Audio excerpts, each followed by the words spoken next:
Hello, welcome back to Counter Stocks. It's been a rather topsy-turvy month. Some of our stock picks have been fantastic over the last sort of 20-ish days. The last episode did come out relatively late compared to this one, which, well, I think we did a good job being on time for. It's been a significant improvement, I think you'll find. Especially for myself, I had a bit of a down month last time, only took a good 19 stock points up. This time, much better. Near 50 points worth of change. Not quite back on track. Month one was stunning, but a decent improvement. Yumi as well, picking up a few extra points, but yeah, not quite keeping up to the pace. I think you need still that big month, that real big swing, where a ridiculous deep pull carries you over the line. Yet to find it, but hey, you got some more picks this time. Yeah, it's not quite as easy as just investing into the S&P 500. So it's, eventually there are the big losers, and we're just hoping that some of the big winners carry us through it. But yeah, just to recap what happened last time, we both had Spirit gain us a point in VRS and 15 points of dividends. We both had Vitality lose us a point as they dropped down the rankings by 1. And we both had BC Game gain 24 points for us. Now, in terms of the individual differences, my Falcons pick gained me 2, my Spirit Academy short gained me 8, Ecstatic lost me 5, Sangal lost me another 9, then Odic won me 7. So overall, not fantastic, but some value found, some value missed. Yumi, for you, Mouse lost you a point, your Liquid short lost you 4 points, your Foot pick lost you a point, Astralis was a flat 0, your G2 short did win you a point. So you see that not as big of a swing, but still just struggling to get really that difference maker that you need. But look, we're going to get straight into the episode now. That's the recap done. You've got some interesting teams lined up here, so I'm going to let you take your pick. Which one do you think actually has the best chance of gaining you massively? Ooh, that's a good question. I mean, is this of the picks that I hadn't carried, the ones I've carried over from last? Someone new, okay. Yeah. Okay, I see. Well, I'd probably go with Parivision, actually. I think is where I'm going to set the needle, mainly because, they're sort of teetering near the border of the invite range for the major, which I think is definitely a little concerning that they're not guaranteed that place come the October sort of due date. I think it's like October 6th, if I'm not mistaken. For them, they have a few tournaments coming up where I would consider them as like heavy contenders. And if I'm being realistic about my expectations for this team, they've been raised quite a lot based on the fact that they play very convincing T sides. I think that's probably the most compelling part about James as a caller, is that right now they are playing pacey, aggressive entry style counterstrike on their T sides. I think it's actually their CT that lets them down a lot, which is strange to think that it's almost the inverse on Virtus Pro James' old team, where the T sides are, considerably uninspired, but like on CT, they actually are getting a little bit more production, or a little bit more proactivity from pieces like Fame or Flit. On this Parivision squad, it almost feels like there is nobody to be an instigator. So that's my one concern for them. Going into events like the Star Series one in Budapest, as well as LAN to LAN, those are events where I would say Parivision are maybe a bit of a sleeper team to go into it. Maybe not the LAN to LAN one. I feel like they're probably just huge favorites actually there. But at least in the Budapest event, I think that event is very wide open, and it's a good chance for Parivision to climb up the rankings and get a little bit more security for that major invite range. Yeah, LAN to LAN, maybe not the favorite. BetBoom has been fantastic, but they're amongst the top sort of teams for that event. And this is a Parivision side which I'm becoming a big fan of. I really like this pick. I really value it. Look, they have young pieces all over the roster. They've picked up, as those who follow the Tier 2 space will know, just little, not little known, but like maybe a little further down the scene, younger star players just over and over again. All these more aggressive rifles, and then trying to mold them into the vision Jaime and Dastan actually have for them. It's been pretty successful. Belchanok was the player who's already there. Him and Cielo have been the two most successful in terms of they're the ones getting set up the most, they're the ones finding the most frags. Nota's been a great just in the middle kind of guy. And AW is trying to find his feet as a support. He's not quite there. That's been some calls to get him out and get in someone who is actually a more veteran, more solid presence, but he's the freshest, so I think we're still willing to give him time. What's fantastic for Parivision is that right now, in terms of their map pool, they have something that not every team in Tier 2 can really brag, where they can pick a map and win it consistently. Like, they can win a number of maps at a decent rate, but they're picking Dust 2 and they're winning it just over 70% of the time. That's tough to do. That's a map everyone can play, everyone wants to play, and you're still beating them on it. So they are a legitimately dangerous side with, Tier 1.5 prospects all across the board, as well as just for their team in general. Great calling and a great coach combo with that caller. Yeah, this is a dangerous roster. Lethal, I think, yeah. Yeah, I think just just to reiterate my concern is that I just worry sometimes that they play too much just not to fail. I think when they're on CT sides especially, it feels like there's a fear of failure in going for something slightly off meta. And I say, when I'm saying they're not proactive enough, obviously on maps like Ancient, they're going to be fighting for lane control and fighting for mid.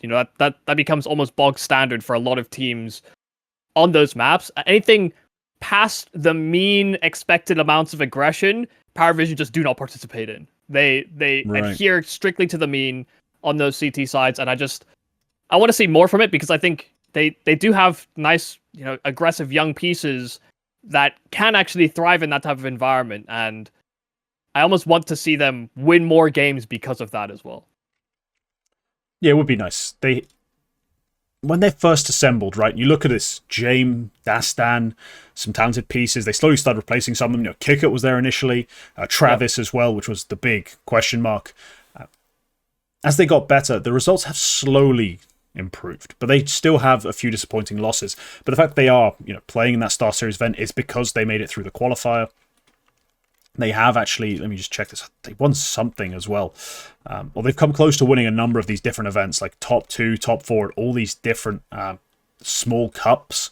So they're doing a lot of the hard work, just not quite getting those wins over the line. And I think that's why we're still slightly disappointed. We want them to win more. We want to be winning out in these events, given the quality and the caliber and the pedigree, all that good stuff that's on the roster.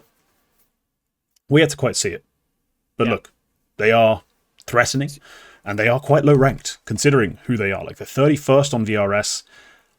Just a few wins, I think, in these events could propel them up to maybe 20th. I think that's a good 10 points. And then they still got a chance to win an event like a Landalan. Yeah, this is a solid pickup. Yeah, I mean, CLO is definitely the most exciting piece, I think, on the roster, given that he's a new addition as well. So, yeah, if I'm thinking about potential biggest winners, Parivision is probably the new fish that I'm hoping can do that for me. Well, kind of returning as well, because I'm pretty sure I picked them before and then dropped them after the first episode. So yeah, you had them, you bought them on the second episode, dropped them on the third, and now you've bought them again. They gained you 2 points as well after that second episode, so they weren't exactly poor. It's just, we wanted more, we expect more, we have a certain belief in what this team can be, and hopefully, they deliver this time. And on my side, I do have, you know me, I like to swing. I've not played it safe with almost any pick I've made across this series. Like, I've taken some wild shots in the dark, some eternal fire. You go for the more volatile. Yeah, Sangal, who lost me points. A Johnny Speeds pick, who then immediately tanked their own season for some stupid reason. I shorted Chinggis Warriors stock in the first episode. Like, I've made some pretty outlandish selections. And here I'm going to pick another team that's a bit random. But I've been liking their form. They're on a bit of a streak. Okay. Betera. This is one of those rosters which it pops up and you're like, oh, didn't I recognize that logo once from like 6 months ago? Oh, I didn't remember any of these players. And they might be the same team. They might have changed something. You don't really know because you're not really following them that closely. Sure. And that was me a lot of the time with Betera. I'm not going to lie. But they finally put together a sort of run of late. They've been winning a lot of events. They 3-0'd the Majestic Landalan qualifiers, so they're now going to be in attendance at that. I say they've won a bunch of events. They haven't won a bunch of events, but they've won a bunch of games against impressive opponents, which is what kind of drew me to them. They've been doing off the back of this Masval guy who is 22, so I couldn't really have him as a prospect as a young player, but he's been sort of their dominant, aggressive rifler. for the team, and that's been pretty impressive. Tenzi's the other guy caught my eye. He's only 20 years old. He's been doing a bit of everything in the pack for them on the rifles. They're just a bit of an interesting group who've had a bit of a streak. They've gone up to 62nd in the world. Pretty sure they've done it without LAN play, which is, for me, rings that bell. Like, you could get some value here. If they go to LAN, win even a couple games, all of a sudden, their points should take off. So, yeah, I'm putting a lot of eggs into a rather unreliable basket, historically, if you check out who this Betera team are. But I like my odds. I like my chances. Give them some LAN play and they could do something. See, I look at teams like Betera and I just think, I've watched a couple of their games, and I think I've actually I've cast, I think, one of their games in the past, 3 months. And there's nothing about them that really strikes me. I do agree. I think they have talent there, but it just kind of reminds me that there's always talent out there for the CIS region. It just almost feels like there's always going to be a team like Betera that just kind of exists in the ether somewhere, where they're good enough to be interesting, but they're never good enough to actually win anything.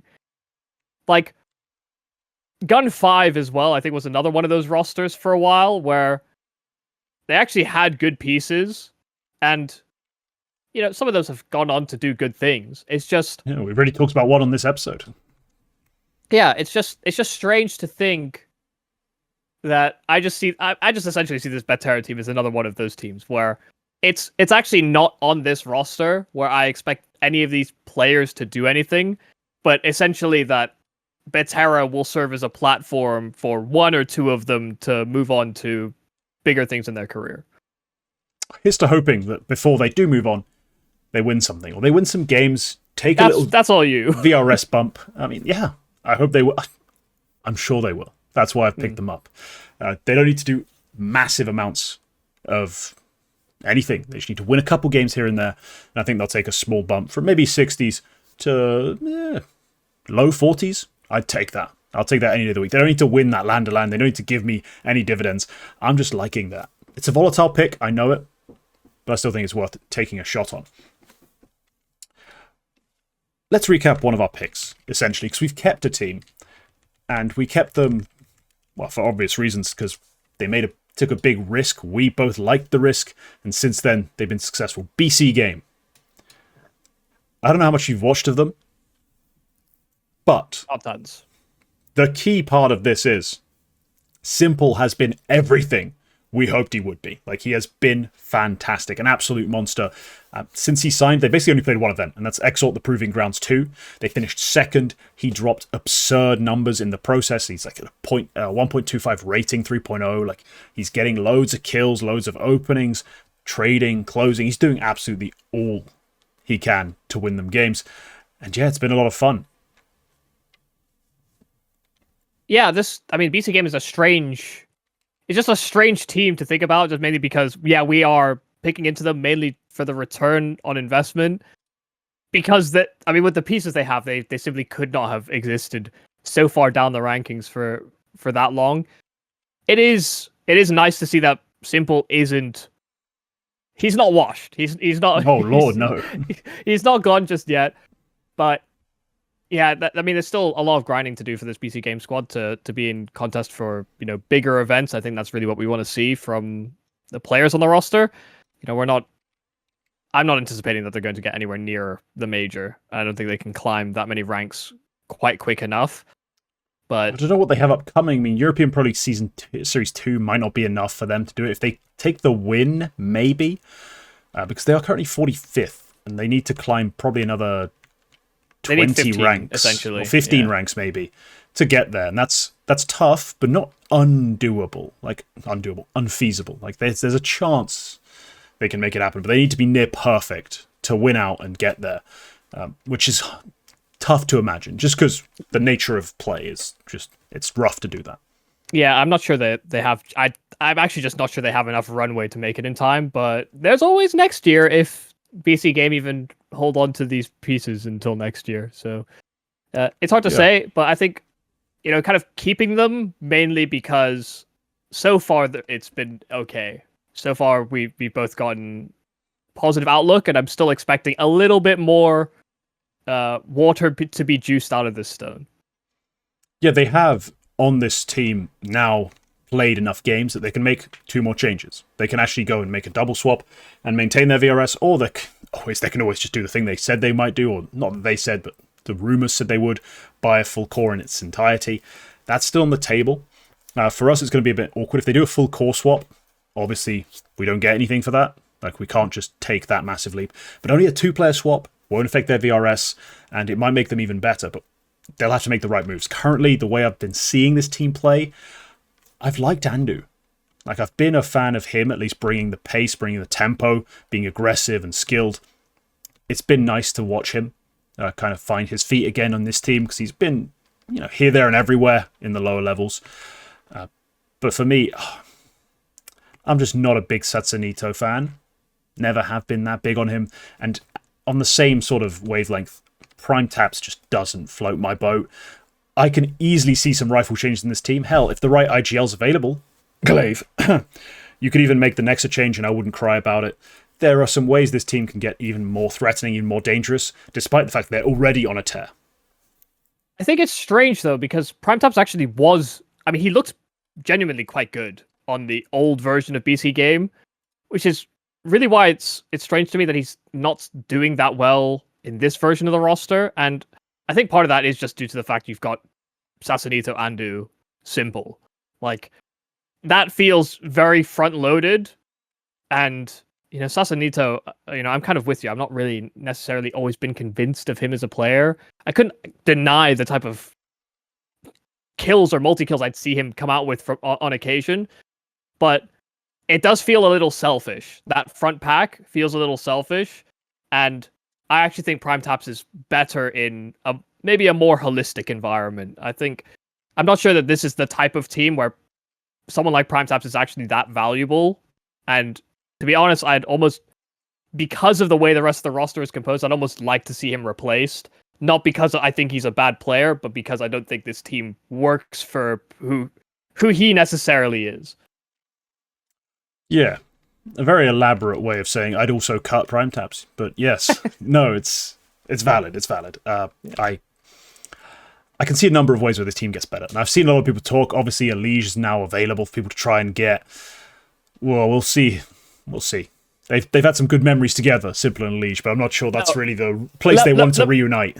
Let me be clear. If you're cutting Prime Taps, you're getting a hard support player, like a dedicated, has been his whole career type support player, or you are changing your in-game leader or something. Like, please don't just get another hard fragger, I beg, because this team actually will be dysfunctional. It's the sort of thing they would try, though. Like, I got a feeling, like, something they would try. And I mean, I'm not necessarily saying Alicia's to come in for Prime Taps, but for example, it's the sort of player people have been talking about, potentially joining Simple. It's kind of crazy, right? It's kind of crazy. But no, they've got up 24 VRS spots just since we last talked about them. Wasn't even that long ago. You can see the graph there on my left. Right, actually. They've been mid as hell. Guess where Simple joins? Yes, it's right at that dip just before the spike upwards. Like, that's the impact he's had coming in and absolutely dominating. So no, we're keeping hold of this. They could give us some dividends, like they could win an online cup, payouts like a 5-point dividend at the European Pro League. Not impossible. They go direct to playoffs as well, so they don't have to waste their time in the groups. But at that point, it's a brutal single elim bracket. They need to win 4 straight games. Not impossible. So yeah, I think a valuable pick to keep a hold of, and hopefully Simple keeps on dominating. Let's get into some of your deeper picks. You've got a couple here that we've got graphicked up. Which one do you want to start with? I guess I could go with the Chinese powerhouse in Tyloo. I've chosen Tyloo mainly because they actually have quite a lot on their calendar, and they've got fairly big profile events to go to. They've got a Perfect World event in China, where I think it's a 6-team event, which is not necessarily the highest profile, but it's got, I think, Bait and 3D Max there. Alongside, it's going to be 2 open qualifier teams, Lin Vision, Tyloo, and then 3D Max Bait, which is kind of open for the taking for a number of those teams, if I'm being honest. But then they move into Fisher Playground, where that was the event they won coming into this year. Or, well, I say coming into this year, it was kind of in the middle of the season. But they did win that event. And to be honest, I actually think what's been nice to watch about the Asian domestic market is as one team is succeeding, it does seem like every other team gets like a morale boost somehow. It's nice because when the Mongols have succeeded, I actually have seen a higher level out of Tyloo and Linvision over time. I see even other Mongolian teams that I wouldn't necessarily have deemed tactical or even that exciting actually look better and better. So for me, this feels like an okay time to invest in Tyloo. I think there's a few events in here that some of these top teams are not necessarily going to come in with the highest amount of focus for. And I'm expecting Tyloo to just essentially be hungrier than some of these other teams. And I just find them a hard team to dislike. And so I feel like I should have justified picking them at least once during this show. Yeah, well, fingers crossed that fake news is fake news in terms of Tyloo's roster, because it could take a surprise change if it's not. But look, they had that win at Fisher. That was monumental. And it basically was the announcement of JamYoung as a legit just rifle star in the scene. Not just a guy, a star rifle. And that was amazing. I mean, we all watched it, but then since then, they kind of disappointed. They failed to really convert on that momentum, I guess you could say. So perhaps this reset, coming into Perfect World Challenger Series, not exactly the craziest competition with 3D Max, Slim Vision, and Bait around them. In that sense, hopefully Tyloo can sort of rebound, get some wins there. If they can get the win in its entirety, is that a LAN? I believe it is a LAN. Which one? Perfect World. That's a LAN. Series. Yep. So that's a LAN. That's a 10-point payout if they manage to win that. So that's pretty huge. No, this could be a pretty big gainer as far as just dividend payout. I'm not sure their rank will change much. They're currently 10th in the world. They're not going to... I don't think they'll get the caliber of victories they need to push on and be much higher. But I do think there's a good chance they win that event, for example, and that actually just ends up making it all worth it. CS Asia Championships is a bit too far in the distance, but hey, maybe you hold on to them for a little while longer, and that will help you out in the future. But for me, I'm liking what I've seen. I'm liking what I'm seeing in terms of certain players, the play style, the confidence. I'm just not quite there believing in Tyloo taking that next step. And that's going to be important for them in terms of gaining VRS and converting on these smaller events. I'm just not quite sure. The fact they fell apart so dramatically just kind of shook me. It's definitely like a positive, though, that Mercury as a caller is doing a better job of actually building the troops into actually winning positions. You're saying essentially the last Fisher event put JamYoung in the spotlight as a star player, but he has been built to be a star player for a very long time. It's just this is the first time we've seen him be kind of an aggressive lurk. And I think it's been strange to notice this as honestly a trend in terms of players and teams actually being able to win events. Just lurkers being aggro, or typically passive players essentially just being entry fraggers, has unlocked a lot for a lot of teams. I'm thinking FaZe with ROPS, a la 2023. I'm thinking, hell, even Mezzy with Vitality, as these essentially like weaker, not high fragging output players that you're essentially hoping to lock down extremities. If they suddenly start moving in for aggressive entries and they're winning entries, the whole map opens up essentially. So it's been nice. JamYoung has been pulled away from his lurking responsibilities, and everyone is just, he's going in for like hard entries. And I almost love that for him because he's always had the talent. He's just never had, I guess, necessarily the drive to be that, front-ended part of the game plan. It seemed like a waste, to be honest, if he wasn't going to be taking those fights. Because some of the reason you see some of those guys who are more passive stay passive is they don't have those explosive adjustments. They can't make those really hard shots land. They're great if they can take their time, pre-aim, and fight.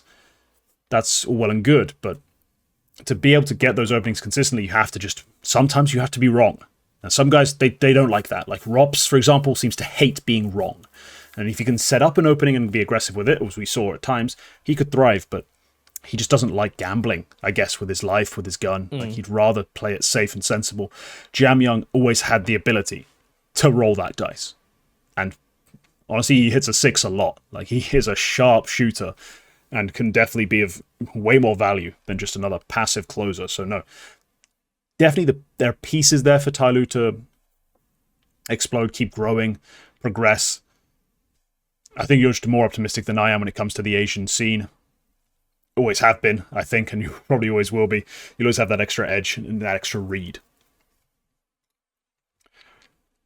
On my end, I've taken a team here that I've been amusing myself with. We're going to call them Passion USA, because UA doesn't really apply anymore. They are now Passion USA, and I'm buying the dip here, because if you look at this core's just trend line, it is stark. It's down. Like, it's not like a cliff, but it's just consistently been in a nosedive. So I am buying the dip. But look, one of the key problems they've had since the loss of Elige is, despite Grim finding his form, he's not quite been as impactful. He's not been quite as singularly like decisive as Elige was back when he was on this team. And plus, other players have just been rather disappointing. Nyx and Sixy, not spectacular in their own right, and there was always room for improvement on that front. They come over to the Passion UA team, they become Passion USA, they keep KVEM in the place of Sixy, and all of a sudden, I'm liking what I'm hearing, but I'm also liking the idea behind keeping that player. Now, we have seen Grim sort of regress when he's playing alongside another sort of confident, space-taking, potentially resource-absorbing player in that sense, like he was with Elige.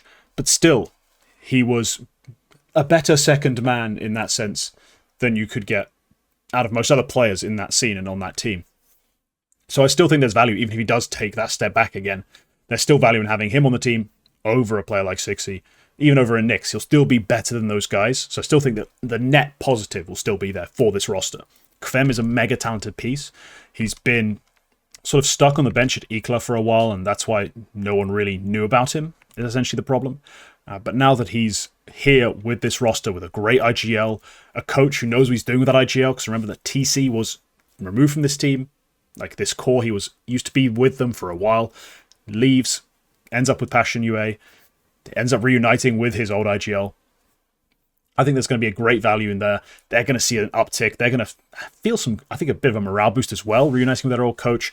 And this is going to be a team that potentially goes and wins one of these smaller events, like the Star Series Fall, like Draculan, and gets me some dividends, as well as a decent VRS shift. Yeah, it's actually funny. I actually am in that exact position where I had almost forgotten about KVEM. Yeah, the ICLA contract jail was real. Like, it was real. I remember the contract jail, and then I remember he got rolled out for the Drillers, I think, for the major, and then he kind of disappeared out of the limelight for a little bit again, and it was because of the contract jail stuff. So yeah, it's funny because I have to almost try and remember how good of a player he was, and I think I'm with you. You know, I like the idea of how the team is being constructed now. And I agree, you know, Sixy Nyx weren't exactly what I wanted on this complexity, on that all complexity squad, but not thrilling, were they? it's just also, it became so apparent that complexity were just trying to not hemorrhage losses, and we're essentially trying to maintain a holding pattern and make it to the majors. It's kind of a shame that they weren't able to make it that at least sustainable in the end, right? And that's why we have this whole Passion UA, Passion USA conundrum. But yeah, no, I actually can't hate on the idea of this pick, because I was very, very close to picking them as well over maybe even Parivision, to be honest. Because those two are going to interact a fair amount, I imagine, given the ranking, how close they are rather in the rankings. They're going to be at the same type of events. Yeah, they are going to be, and it's going to be fun to watch who actually outperforms who. The battle of the minds, the battle of the fraggers. We're passionately praying for a turnaround, because yeah, as I said, that stock graph right there. Ooh, it's not going the right direction, but it's going to turn around. It's going to, I promise you. Right. Your final pick, Yumi, of these sort of teams we have graphed up. This is one I've also been a big fan of. There's not been enough animosity between the two of us in this episode. I've got a feeling we need to pick an arbitrary fight at some point, because I just can't help but agree with this pick too. I think the problem is I've tried to pick most of my teams within like the almost like 15 to 30, 15 to sort of 45 range. That's about as far as I'll extend my awareness to. I've gone with NIP, and the reason I like picking this team, or I like the idea of it, is just I have nothing but praise for what this team has been able to do within the year. You know, over one season, making it into, I think, comfortable in major invite range. They play pretty solid counterstrike. I think even just having, you know, Shush be this sort of front end entry type player, which is, you know, kind of come and gone throughout his career. You know, he's been a hard entry, but then he's also been like a reliable anchor piece at times, but then he's kind of back to hard entering on T sides. It has actually given quite a lot of room and space for players like Wrinkle or Kaspersky, I still never know how to say the name properly, just to kind of stretch their legs a little bit. And I still have, I think, some concerns about this team once they get into the realm of playing up against top 10 teams, because I don't think they're quite there yet with this 5. And some of those deficits I still think do come from Wrinkle, unfortunately. Like, I still think he is a volatile, potentially detrimental player, but also he is damn exciting to watch when he's on. So it's a double-edged sword. I just hope that they fall on it the right way, where it doesn't do them any serious damage. I would like to firstly challenge you to a fight, as I will not be accepting any Wrinkle slander. The one fun AWPer in the entire goddamn scene, and you're going to pretend that it's a problem? No. He gets to take every ego peak he wants. He has earned it, because he hits the shot pretty often. So I don't care. He can take those silly deaths. Not even Simple's doing it these days, though. You know what I mean? Simple's old. Simple's one of those, you know, those guys in the bar with like a long beard. You know, they're not going to start a bar fight. They're going to talk about how many they've had, and they're going to try and, you know, just finish their drink. Back in my day. Yeah, exactly. Wrinkle's here for the brawl. He's chucking his pint glass across the room, then jumping off a table and just elbowing you in the head. All inefficient. Probably theoretically wrong, but I don't care, because when it works, it looks fantastic, and it just straight up wins games. So I don't care that sometimes he dies. So what? Let him die. You've got Shush to clean things up. You've got U-Jerks. I don't know what he's doing on this team, but he can be there to mop up after Wrinkle. Kaspersky has been very boom or bust so far. Tell him to play sensibly. I don't care. The one player who shouldn't be limited by any of these ideas is Wrinkle, because he is a bit of a mad scientist in that case. Like, he just sometimes gets it so right, and it's so fun to watch, and it wins games. Just let it be. Yeah, I mean, I don't necessarily have an issue with it. It's just, I think when we get to top 10 teams, I do think that could be a potential liability. Like, that's the output they're getting when they're playing against lower tier teams, and he's still being punished. I think at least in 25, maybe 30% of rounds. That's an arbitrary number I've just made up in my head, but yeah, it does feel like it's still quite, like, when I watch these games, I still think there's quite a lot of error being made. But yeah, I also can't deny that, yeah, he is exciting, and he does his success rate is still high enough where I almost can't not justify it at that tier. I just think the ratio will disintegrate as you get higher up those rankings.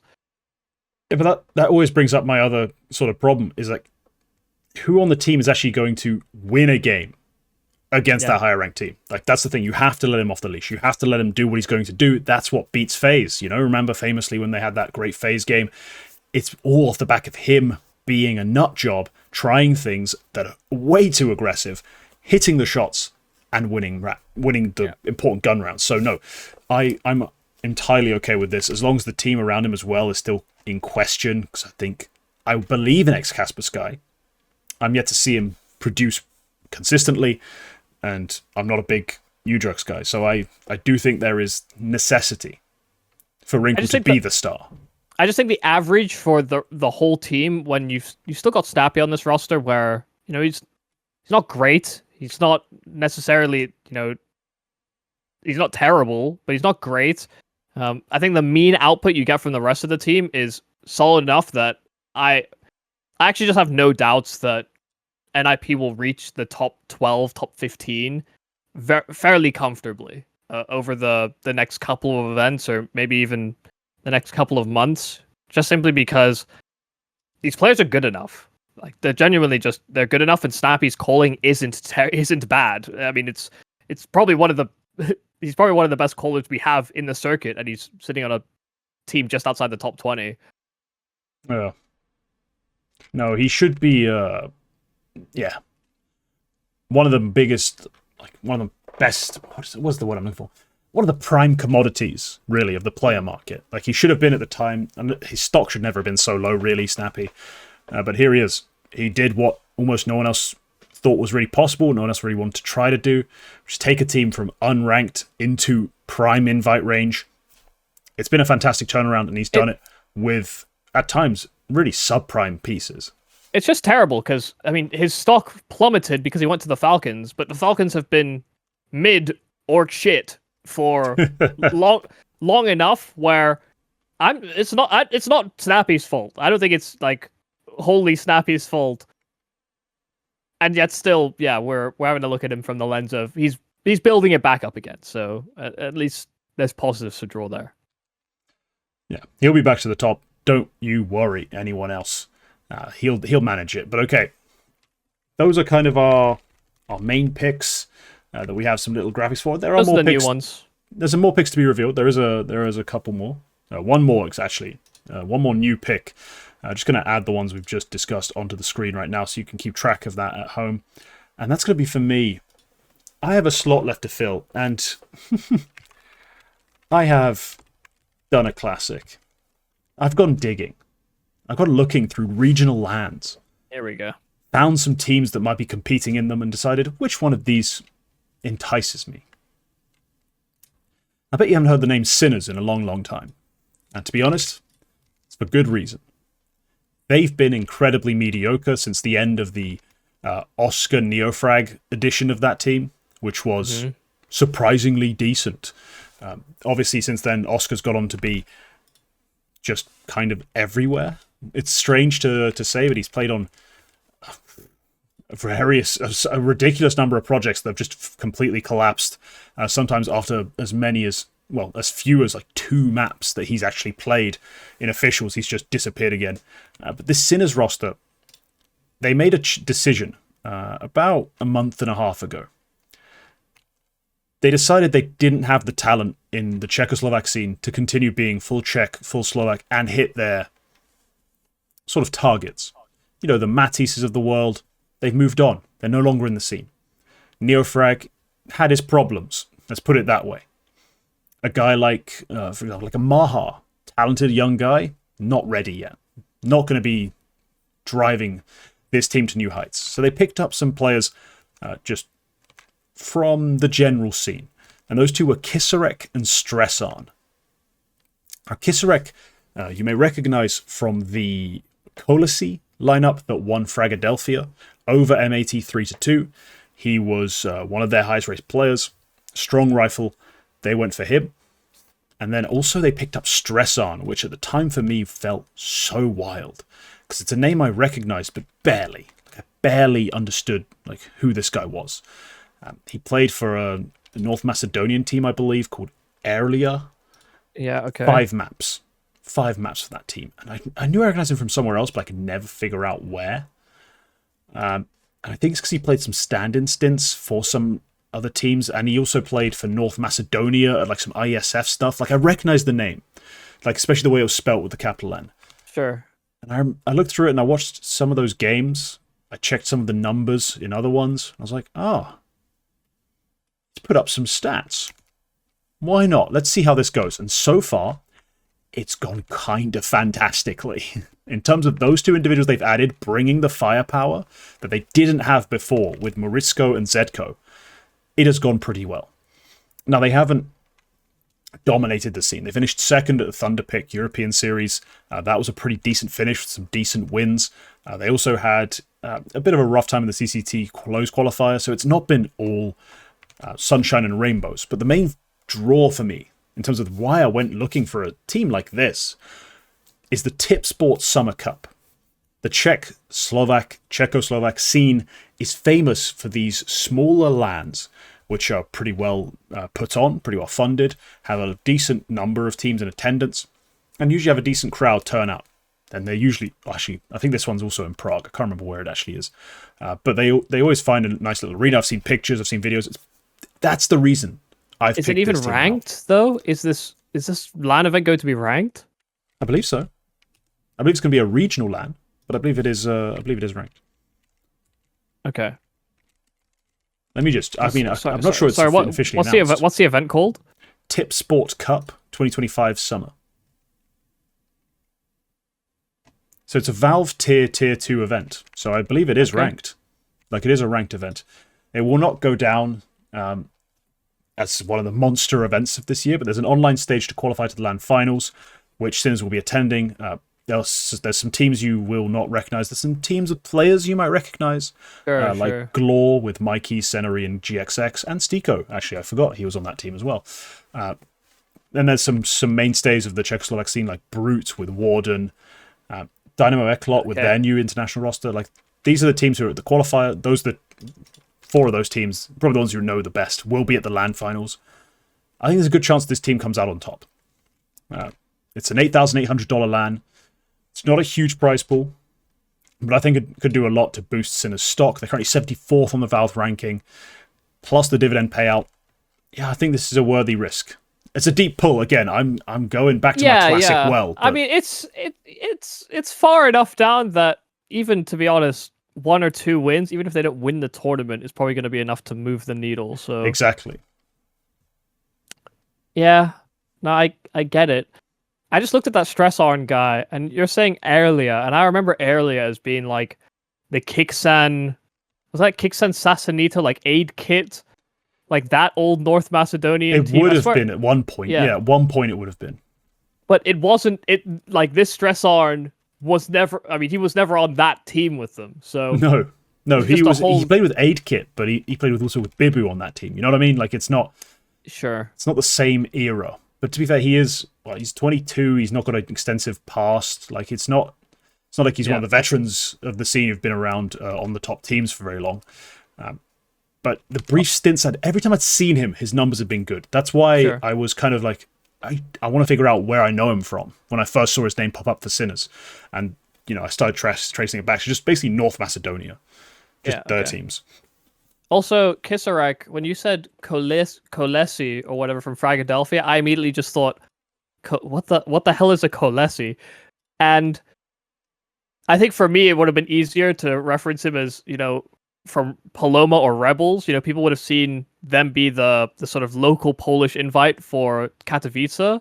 I guess, for a couple of years, but I was following that event. It was in my mind. Yeah. Off of the back of that, I was made to watch / chose to watch some Flay demos. Had a very disappointing time. He was on that roster. Yeah, because essentially that Rebels team is what Kolesi is now, like with a couple of roster moves that they've now done. So, I've actually always kind of rated Kisarek. I even quite liked that Rebels project, just in general. I mean, I think they have, not the best pieces in the world, but they've got, above average players. So they're always interesting to keep an eye out for. I mean, I don't hate the move. I just can't say I've ever seen Kisarek put up the type of numbers that I'm seeing on his HLTV page now. nor have I even seen what stress harm looks like on a server. So yeah, this to me is a little obscure, but it is an obscure pick, no doubt. But it is, I think, yeah, it's a way to also promo, I think, one of the coolest parts of the scene, which is that Czechoslovak LAN scene that's just constantly going, produces some pretty cool events, and also quite often has been the origin point for a lot of really impressive players. Matty's being the prime example. When he was on Sampi, he played at those all the time, put up insane stats against the top Czechoslovak teams at the time, and that helped him get promoted and, you know, get understood. And there's a number of different players, if you look from that region, got started on smaller teams playing these cups. So, yeah, it's twofold. Firstly, I do think there's value. And secondly, just a little bit of promo for a pretty cool thing. Fair enough. But yeah, right, those are our picks. I mean, we've held on to some of our decisions from last time. I'm not going to reinterrogate too many of them. But we have some differences. So I'm still sticking with Vitality. I'm still liking Falcons as well. I mean, I never let go of them, to be honest. I've had them since day one. Vitality, Falcons, Spirit, I just think are the three teams that I'm still most convinced by. Now, you've chosen to drop Vitality, which is, I'm going to be honest, fair enough, you know? Yeah. Given the way they've been looking, it's not a great time to be betting on them to win events, is it? Yeah, essentially, I just see it as they're very high up in the rankings. Essentially, they're going to make me 1 point if they, or maybe I guess 16 points if they win an event. They would go back to maybe first and as well get the dividend payout. But I just don't see them as being able to win events right now. Especially coming into today, they had a pretty shocking opener map against M80 in Blast Open, and you know, there's not surprised.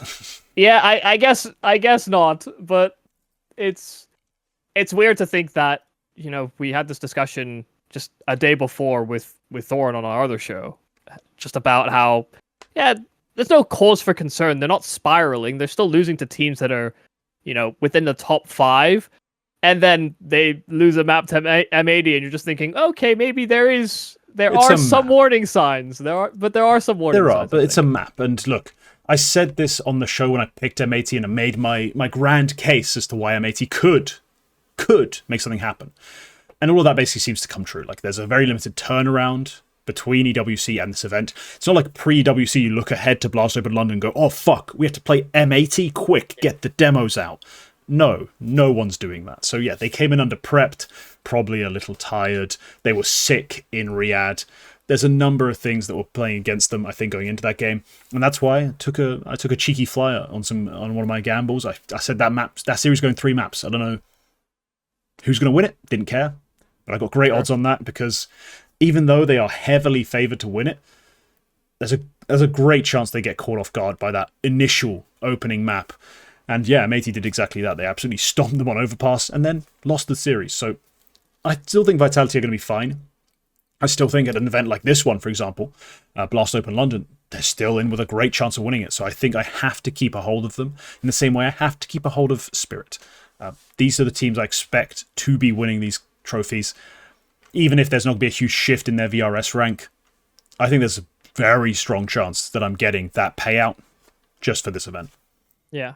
I mean, also notably amongst the teams I dropped, I mean, Vitality were definitely the one that I was most hesitant about because, yeah, I mean, right now it only feels like there's maybe 4 or 5 teams that I can look at in the circuit that I can see winning an event. And, you know, one of them is the Mongols, which I still probably wouldn't have picked just because they're a great contender team. They are a dark horse team, that's for sure.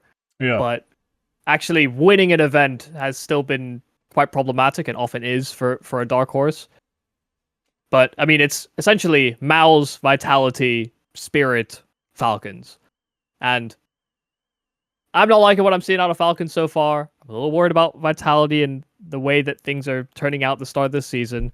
So I've only kept 2 of those 4 teams.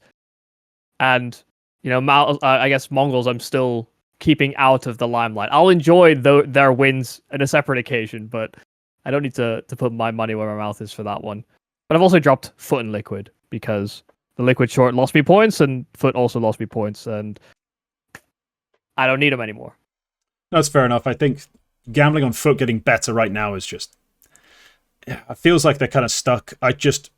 They needed to address, for me, like, keeping Masuta. They got rid of a better option. Yeah, I know, but that's what I'm saying. I would have kept him and brought Launex in for one of these guys that I don't really rate. I'm not a big Jugs guy, you know? Just not a fan. Like, I would have rather tried something else there. Because you're not going to replace Mikaze 1-for-1 without spending shit tons of money, which you just don't have as Foot to really spend on a team that's this low ranked. Like, even if you had the funds, you're not going to spend them up front on, like, a massive buyout. You're going to go with a slightly cheaper option. I think Launex for a Jugs would have been an interesting addition. Like, even though Launex wasn't currently playing those roles on Nexus, he was playing more of the Masuta roles. He's done everything on a team, really. I think it'd been worth a try. But on my end, yes, so I did just basically get rid of my liabilities. Ecstatic, Odic, Sangal, all gone. I mean, Odic gave me 7 points, but there's no reliability down there. I'd rather take risks on fresh teams who haven't just made the climb. And then Sangal and Ecstatic. I mean, Ecstatic I picked because I thought they were going to upset Liquid, you know, when they played them. And they didn't, and that was my only reason for having them. I'm still not a big fan of them. They did just take a map off of FaZe. As if they go and win this. If they go and win this series, then screw it. I'm going to brick myself. But yeah, like, there's doubts in my mind that they could ever do that. So we'll see what comes of it. And then finally, yeah, Sangal. I don't know how Sangal turned out to be so bad. Like, the roster on paper should be much better than this. But they've lost to basically everyone they can. There's just random mixed Russian teams that are just going to exist in the ether. And there's talent there, but they just don't pull it together somehow. Atsi, Norway, Result, Danists. Like, I thought they'd be better than this. But yeah, they lost to Tricked, Arcred, and Nexus at Exalt the Proving Grounds. They've lost to Nuclear Tigres in the Landerland qualifier. Yeah, I mean, I know who they are, but they're not exactly a team. Like, they're not a big name, so I understand. No, this is a disappointing roster for me, so dropped them. And I like the teams I've picked up, but no, I don't really share your concern with, like, a Falcons, though. For me, Falcons, I saw the debut at Cologne and went, won't repeat. That just won't repeat. Like, that, you're not going to get that level of underperformance from those guys again, and we haven't. So there's still place for them to go, especially in terms of the roster changes. We always talk about players coming in for Tesses. That door's always open for me in terms of finding a natural anchor to free up some other roles and make it make more sense. But even without that change, we saw them at the EWC far better than what we saw in Cologne. We saw Kyosuke less as a star, more as a hard entry, where sure, he's not going to get as many guaranteed kills, but he will occasionally break the mold. He will occasionally hit the shots no one else can hit, and that'll bring immense value. And you still have a star rifle in Nico. You still have a great AWP in Monacy. Sure, he had a couple down events. It wasn't going to last. He's not just magically falling off. Have you seen the CT ratings for the Falcons? I found it, very fascinating. I haven't specifically looked at that, no. Yeah, Monacy's CT rating has, if you look at, like, the last couple of events, right, it's like a 1.0 on the AWP, and his T-side rating is 1.3, which is, it's cool. It kind of recovers his stats a little bit, but if you look through the CT ratings for the past couple of events for Falcons, almost everyone's like a 1 or a 1.0 or, barely floating it, basically. And then you've got Kyosuke at like a 1.3. So yeah, so I've got the numbers in front of me. Since Kyosuke joined, so Kyosuke CT side 1.26, Kixan 1.09, Monacy 1.03, Nico flat 1.0, Tassis 0.91.